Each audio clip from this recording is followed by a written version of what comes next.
Good morning, ladies and gentlemen. Today, what we are going to do is we're going to go ahead and take what we learned about subject pronouns and object pronouns, and we are going to go ahead and combine them into one big activity. Just a reminder, remember a subject pronoun replaces the subject of a sentence.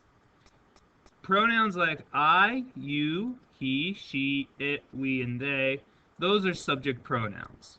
So, as an example, if you said, Mr. A went to the park, you replace Mr. A, the subject of the sentence, with I, because I'm talking, and I went to the park. On the other hand, you have object pronouns. Object pronouns happen after the action verb or after the words for, at, with, to, or the word or. So object pronouns include me, you, him, her, it, us, and them. So this would be an example. The girls went to the park with Mrs. Utz. You would replace Mrs. Utz with one of these object pronouns because it happens after the action verb. So you would say the girls went with her.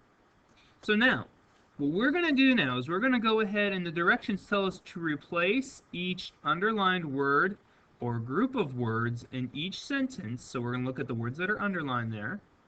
And we're going to replace them with either a subject or object pronoun. Write the new sentences then. Well, the first thing we have to do is we have to decide which of these are the subjects and which of them are the objects. So looking at the very beginning, my parents took my brother and me to a petting zoo. We remember from talking about subjects, subjects happen at the beginning of the sentence. Subject is the who or what of the sentence. So who is the sentence about? It's about my parents. This is the subject of the sentence. So we got to think to ourselves, which one of these subject pronouns would be the best to go for my parents? And what I want you to do is I want you to go ahead and put in which subject pronoun would be the best for your parents, or I should say my parents, and go ahead and write that on the line. I'll give you a few seconds for that one. All right, you should have come up with the pronoun they.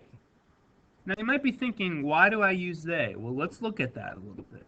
Remember, you use they because number one, they is a subject pronoun, and this is the subject of the sentence. The second thing is you have to use they because you are talking about two or more. So it is plural. The third thing is you can't use we because we're not talking about ourselves. So now I'm going to go ahead and continue writing the word took. Now I come up with our second grouping of words. Now this happens after the action verb because action verb is the word took. That's the action. So now I'm looking at my brother and me. So this is an object. So I have to come down here to my object pronouns and think to myself, which one of these words would be the best for my brother and me? Again, I'm going to give you a few seconds to think of that one. You should have come up with the pronoun us.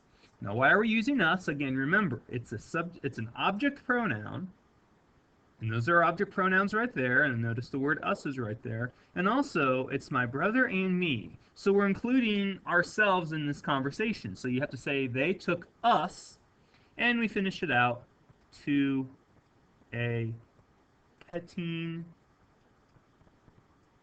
zoo. Period. Yeah, don't forget that period at the end.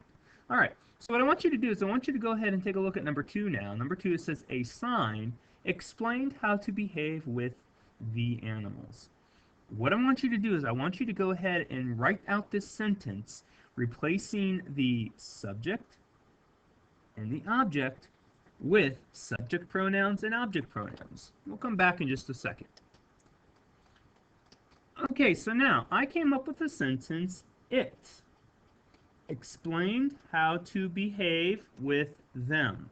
Notice I used the word it for the word sign. And the reason I used that is because the sign is in the subject. It's a subject pronoun up here. So we have these to choose from, and this is it was the only one that really fit with the word sign.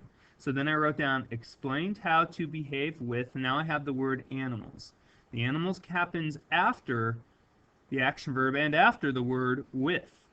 So in this makes it the object. And really, when we talk about the animals, we're talking about more than one, and so we use the word them. All right, here's your assignment for the rest of this. You are going to go ahead and do questions. You're going to go ahead and do questions number 3, 4, and 5, and you're going to go ahead and give it to Mr. A when you're done. Thanks a lot, and I'll talk to you later.